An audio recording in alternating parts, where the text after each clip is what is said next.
Hi, I'm Rochelle Bradley, and this is my friend Beth Honeycutt. Hi. M. Honeycutt, if you go to search for her. Hi, everybody. Where are you in your writing journey? Join me today as we talk to an author and hear about their writing journey. For me personally, my experience was learning from other authors and taking snippets of what they did and applying it to my own writing path.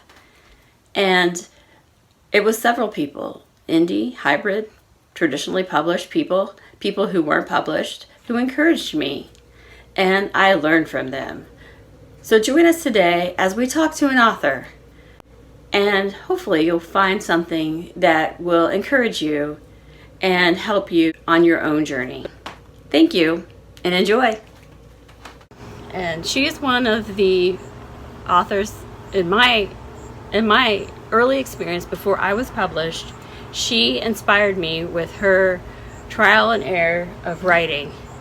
And she self-published, and she went through all the research, and I just ate it up, followed her, learned from her. So if you wouldn't mind, explain how you started writing, what inspired you to start writing, and then a little bit about your writing journey. Okay, yeah. So I actually started writing probably around the time I was born. I have been writing, as long as I can remember. I have a specific memory of in first grade, this amazing story I wrote that was a mystery about a haunted lighthouse. And then in church one day, I got very inspired to write a story about a party where teens started disappearing. As they left the party, they were lured out and disappeared. Wait, that was the horror story in church? Okay. Yes, and I've actually written that book, but it hasn't been published yet. But yes, this was obviously divine intervention, because the full plot came to me in church when I was like 8 or 9, and I have an old blank book. I used to carry these blank books everywhere, and I have all these scribbled notes about the party and all these ideas. And so obviously I was meant to be a writer, but my real early success came in 4th grade when I wrote a book about some birds that we had rescued, baby birds that we had rescued. And so I made a construction paper book about it for a project for class. My mother laminated it. She was extremely proud, and it actually did win a Young Authors Award. I got to go to like a major lunch hosted by my school, and thought I was just like on my way to success and fame. Did you get your first paycheck? I did not get a paycheck, but my mother laminated the book and bound it with little rings. Yes, and I was super excited. It even had illustrations. It was epic. And that book is still somewhere in our house. And one day I hope to find it again. And that was my first nonfiction memoir type piece. But mostly I have written fiction.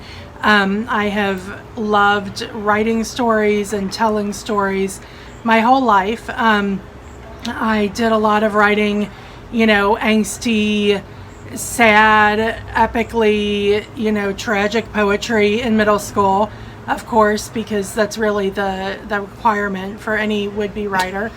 And then carried that on in high school and started doing more short stories. Our school was really good. They had a lot of writing labs that you could do, and so that introduced me to a lot of different art forms, and that was really really good. And then I decided I wanted to be a creative writing major in college, and about 2.5 million people told me I could never earn a living with that. So I double majored with molecular science because that was my other passion, and it makes total sense to marry the two because I was very into Michael Crichton at the time.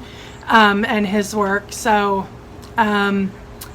yeah, so went to college as a double major in, genetic engineering and creative writing. And did a lot of really cool classes, but also had a lot of just like not very good experiences with professors. Well, mainly one professor that was very discouraging. But you can kill him off in a story. Yeah, well, I already have, so it all worked out really well. But just, if people try to discourage you or they don't believe in your gift, they don't see the talent that you have or whatever, like, don't let it discourage you, because it's just one person's opinion. And even if it's someone in authority, it can feel like sort of like a death, because the death of your dream, but it's really not, because you can still do anything you want to. And there are a lot of new opportunities that have opened up to writers, especially since self-publishing has really taken off and become such a tremendous area of opportunity that anybody can really get their words and their message out there. Really, I've tried both the traditional publishing route and self-publishing, but I was really stuck on the idea that traditional publishing was the only path that had legitimacy, and so I really tried so hard. I queried over 100 agents. I got a lot of great feedback, and I got a lot of very positive responses to my first novel, and didn't get a lot of critical feedback on things that needed to change. Just sort of a subjective that people didn't fall in love with it enough to want it to be one of the very few number of books they represented for that year, or it wasn't trendy enough, right? Or it wasn't. They didn't think it was in a popular enough genre that they would be able to sell it. So that was a really discouraging process for me. But after a lot of consideration and prayer and talking with other folks and looking at some of the real positive benefits of self-publishing, I decided to go that direction and give it a try. And I've never regretted doing that. I really love hearing from readers. The book that I published, it's the first book in a trilogy. It's called What Dreams May Come. And it way better than that stupid movie. Well, but it doesn't have Robin Williams, so yeah, but that's the one movie I pretend he wasn't in. I actually really love that movie, but it has nothing at all to do with the novel, because it's actually, the name is taken from a quote from Shakespeare. It just was the perfect title for my book. And I know that if I had gone with a traditional publisher, they would have changed it, because there are already a couple of books out there with that title, and because of the movie. But I decided, hey, I was self-publishing, so if I was already going to break a bunch of rules and do things my own way, I could at least keep the title that seemed really perfect for me. So, but I self-published it, and, I'm not going to tell you that it became an overnight international bestseller, because it didn't, but it did a lot better than I thought it would. And more importantly, it got some great reviews, and I've had a lot of people reach out to me with just amazing feedback that has meant the world to me. One mom told me that her daughter hated reading, like teenage daughter really hated reading, and she never, she could not get her to read a book. But yet, as she was reading it herself, she was telling her daughter about it. And by the time she got to the last chapter, her daughter was grabbing her Kindle out of her hand to try to get it and read it. And that her daughter had read it like 3 times within just a month. And that meant a lot to me. My son read it, and I remember, I'm not sure what feedback he gave you, but I remember we went to a store, and there's a large model. There's a woman dressed in cool clothes, and then there was this guy, and he's like, that's that reminds me of Gabe. Gabe. She's like, that's Gabe. That's how I see Gabe. And I took a picture and sent it to you, didn't I? I don't think so. I don't remember that. Oh, I know I told you about it. I do remember you telling me about it. I was just amazed though, because this was probably a month or so after he read the book, and he was probably how old? I think a preteen, right? 11? 12. I think 11 or 12. And yeah, so for him to actually a couple months later be like, hey, it was awesome. I was like, yes, my son, keep reading. Yeah, it's exciting to hear things like that. And, I had a mom actually email me and say that she and her kids had, like their entire family had read my book and were able to talk about it, that it was a book that she had really enjoyed, and then both of her teens, her preteen and her teenager, both were able to read it, and that they all were able to enjoy it and talk about it, and they really bonded over it. So that meant a lot to me as well. So it's a YA paranormal romance. Yep. YA paranormal romance. Clean. Very clean. It's a sweet read, and it's the first in a trilogy. But I will say that it can also stand alone.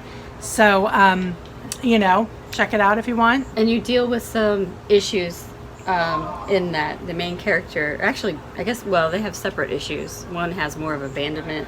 The other one has self-image issues.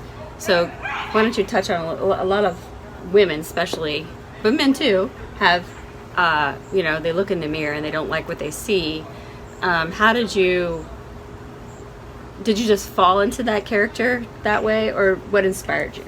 Yeah, so I actually, the main character, Ellie, is sort of a loner at school. She doesn't have very many friends. She has some serious self-image issues.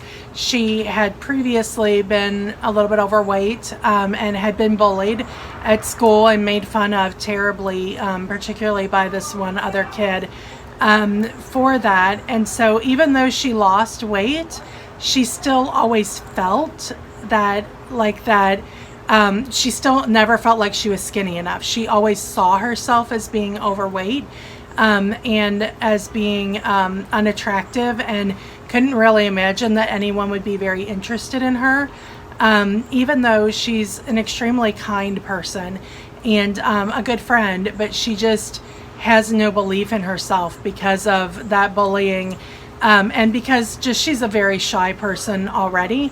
So, and some of that is actually based on experiences that I've had growing up and friends that I've seen.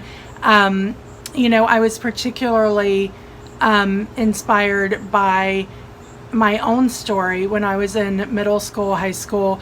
There was a period of time where I lost really a lot of weight. But no matter how much I lost and no matter how good other people said I looked, I never felt thin enough. And I started to notice that this was the same for other girls that I knew, and that even people who had never been overweight at all, that they just felt fat. I had a very close friend who was like a size 0, and she always felt fat and was, she couldn't let herself eat ice cream or anything. She was just terrified because she felt like she was already so fat.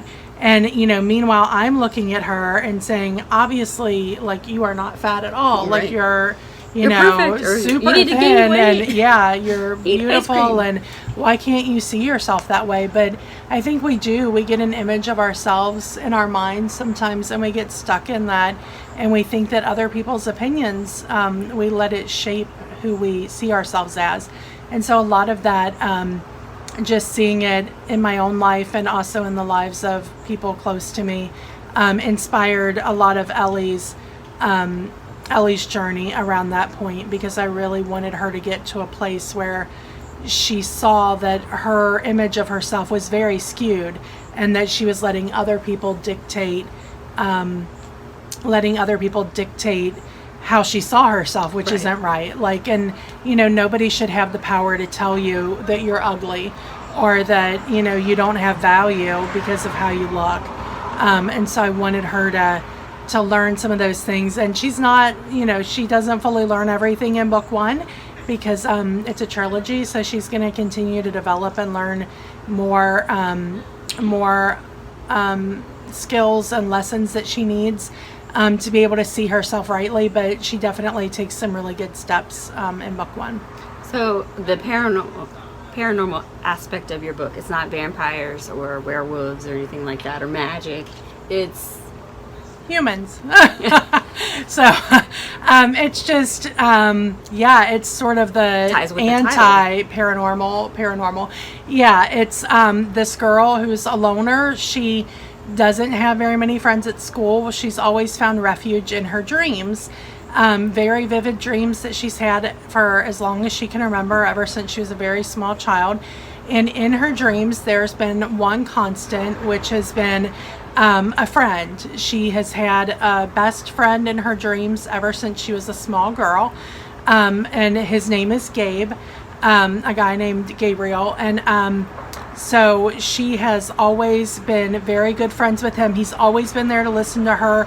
And since he's completely a figment of her imagination, she doesn't have to worry about him judging her or deciding to ditch her and be friends with someone that's cooler. So she's 100% herself. She's 100% herself. She's safe. She lets herself relax and be who she truly is without having to worry about putting on a mask. And then, they grow up together, right? He's not like 20 the whole entire time. He's like, they're 5 together, and then they're 10 together. Yep, he's always her age, and they grow up and go through experiences together, and he's there at every important time in her life. When her grandmother dies and she's completely wrecked with grief because of how close they are, he's the one that's there for her, that she can open up to and really share that grief with, and let her defenses down and feel safe enough to grieve with. And when something really good happens, he's the first person that she wants to tell. And so she feels completely safe with him. And so it's really sort of unnerving when around the time when she's 15 or 16, a new guy shows up at her school, and he has Gabe's eyes, and he knows all these things about her that he shouldn't have any way of knowing. And he's very interested in her. He wants to hang out with her, even though she's, a nobody with only one friend to her name. He thinks she's like the most interesting person and wants to hang out with her and wants to be friends with her. And even though he is really cute and everybody's interested in him, he just wants to chat with her and hang out. And but then she does find out as time goes on that he lets things slip where he knows things he shouldn't have any way of knowing. And so she has to wonder, like, what is going on? Has her dream guy actually come out of her dreams? Or is he a crazy stalker? Is he a crazy stalker? Well, I have a question for you. As a writer, I know that you've belonged to several different groups, NaNoWriMo, and I know Word Bums. I knew it was bum. What is the importance as a writer being with other writers? Yeah, so for me, NaNoWriMo, which for those of you who don't know stands for National Novel Writing Month, that has been one of the most powerful tools in my toolbox. It being introduced to that and giving it a shot is where I met Rochelle. Preach it. I'm a NaNoWriMo evangelist. Hallelujah. Yes, me too. And it allowed me to complete pretty much every book I've ever written I've done during Nano. And because it provides accountability, which is really important for me, it provides a deadline. And it also provides community and encouragement. So all of those things I have found to be really pivotal in actually finishing a book and not just starting a new one and getting halfway through and losing interest. And, another thing about it that's really been very helpful is that it forces you to turn off your inner editor and just write until you get through it. Because what I would do is I would start writing, and I would try to perfect everything as I went along. And I would get so bogged down in like the details of trying to get the language just right and get, all the pacing just right. And then I would completely lose creative steam midway through my novel, and I would just abandon it and never come back. You were crazy writer. I remember that you were like, you did double the word count. The Nano is 50,000 words in 30 days. She was like doing double because she wanted to get it done. Because if she stopped right at the end of November, like if she didn't get it done, she wouldn't keep writing. I remember that. That was crazy. Yeah, there was one novel I did, the one that I had the idea for in church, for the party where kids are getting picked off. That was an idea I had been wanting to write. They weren't getting raptured. No. They were getting munched by monsters. Yeah, monsters. Definitely not raptured. Totally different direction. But I had that, that idea in my head and in my heart for decades, and I wanted to get it out. But the problem is that it had a huge cast of characters, because you have to have a bunch of extra people if you're going to be killing everybody off. And you want to have anybody left at the end. That's true. It had a ton of characters, and it had multiple settings, and it was like very action driven and kind of complex plot wise. And so it just turned into this massive, for me, having written, mostly like 65,000, 70,000 word novels, like it was getting so long, like 110,000 words. And I'm like, oh my gosh, I've got to still finish it by the end of November though, because I will never finish it if I don't get it done. My first romance is that long.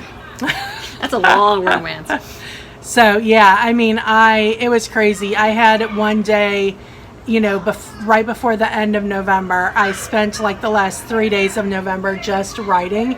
And I think there was one day when I wrote 15,000 words in one day. You were crazy. And then my brain was like so fried by the end of November that like I was like, oh my gosh, I don't think I'm ever gonna write anything ever again. It's that feeling of accomplishment. It is. When you're like, you can put the pen down and be like, whew, I did it.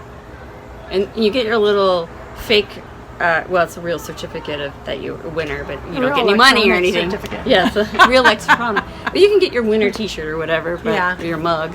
But it's just that sense of accomplishment, and that people worldwide are winning as well. And even people who don't make the 50,000 or more, they still are winners because they got that much of their story out. Yep. And it's just taking the time to do it. And this is a good the way to segment into what advice would you give people who are just starting? So most of my advice comes from things that the brilliant NaNoWriMo folks have said that I have really internalized and tell myself all the time. One of which is you can edit crap, but you can't edit the stuff that never gets out of your head. So that has been a big one for me. Because I do tend to be extremely critical of myself and my writing. And so trying to perfect things does really bog me down. So, the idea behind NaNoWriMo is that you write as fast as you can and you get it all written. And then you can go back later and make it better, or make it good at all. Maybe it's complete crap, and but you can polish it and make it good and go through it as many times as possible. But if you never get it out of your head and onto paper in words at all, then there's not anything you can do to it. Everyone probably in the country or even in the world has some sort of amazing book idea that they know they have a novel inside them, but what percentage of those people actually write it down? Hi, thank you for watching. Join us next week as we continue Beth's video and learn about how fan fiction played a role in her writing career.